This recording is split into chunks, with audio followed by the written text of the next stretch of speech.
ಕಳೆದ ಬಾರಿ ಲಾಕ್ಡೌನ್ ಸಮಯದಲ್ಲಿ ಬಡವರ ಪಾಲಿನ ದೇವರಾಗಿ ಜನರಿಗೆ ಜೋಳ, ಗೋಧಿ, ಪಡಿತರ ಹಂಚುವ ಮೂಲಕ ಆಸರೆಯಾಗಿದ್ದ ಡಿಸಿಎಂ ಲಕ್ಷ್ಮಣ ಸವದಿಯವರು ಈ ಬಾರಿಯೂ ಜನರ ಸಂಕಷ್ಟಕ್ಕೆ ಸ್ಪಂದಿಸುತ್ತಿದ್ದಾರೆ. ಅಥಣಿ ತಾಲೂಕಿನ ಜನರ ಸಂಕಷ್ಟಕ್ಕೆ ಎಂದಿಗೂ ನಿಮ್ಮೊಂದಿಗೆ ನಾನಿದ್ದೇನೆ ಎಂದು ಹಗಲು ಇರುಳೆನ್ನದೆ ಸ್ಪಂದಿಸುವ ಡಿಸಿಎಂ ಸವದಿಯವರ ಜನಪರ ಕಾರ್ಯ ಮುಂದುವರೆದಿದೆ.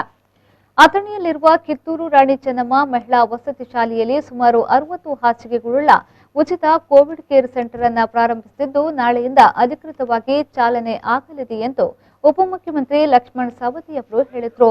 ಬೆಳಗಾವಿ ಜಿಲ್ಲೆಯ ಅಥಣಿ ಪಟ್ಟಣದ ಡಿಸಿಎಂ ಲಕ್ಷ್ಮಣ ಸವದಿಯವರ ನಿವಾಸದಲ್ಲಿ ತಾಲೂಕು ದಂಡಾಧಿಕಾರಿಗಳಿಗೆ 50 ಲಕ್ಷ ರೂಪಾಯಿ ವೆಚ್ಚದ ಸುಮಾರು 50 ಆಕ್ಸಿಜನ್ ಕಿಟ್ಗಳನ್ನು ವಿತರಿಸಿ ಮಾಧ್ಯಮದೊಂದಿಗೆ ಮಾತನಾಡಿದರು.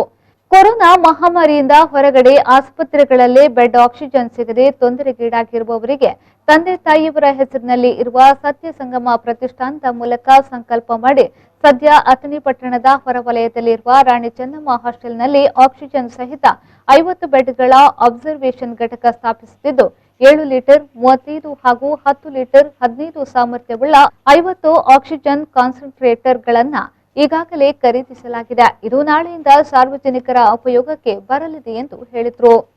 ಇದೇ ಸಮಯದಲ್ಲಿ ತಾಲೂಕು ದಂಡಾಧಿಕಾರಿಗಳಾದ ದುಂಡಪ್ಪ ಕೋಮಾರ, ಸಮಾಜ ಕಲ್ಯಾಣ ಇಲಾಖೆ ಅಧಿಕಾರಿಗಳಾದ ಪ್ರವೀಣ್ ಪಾಟೀಲ, ಉಪ ತಹಶೀಲ್ದಾರ್ ಮಧು ಬಿರಾಧಾರ, ಗ್ರಾಮ ಲೆಕ್ಕಾಧಿಕಾರಿಗಳಾದ ಎಂಎಂ ಮಿರ್ಜಿ ಉಪಸ್ಥಿತರಿದ್ದರು. 15 ಮಷೀನ್ಗಳು 10 ಲೀಟರ್ ಸಾಮರ್ಥ್ಯವನ್ನು ಹೊಂದಿರತಕ್ಕಂಥ ಇದರಿಂದ ಏಕಕಾಲಕ್ಕೆ ಒಂದು 50 ಜನರಿಗೆ ತುರ್ತು ಆಕ್ಸಿಜನ್ ಕೊಡ್ತಕ್ಕಂಥ ಕೆಲಸವನ್ನು ನಾವು ಮಾಡ್ತೀವಿ.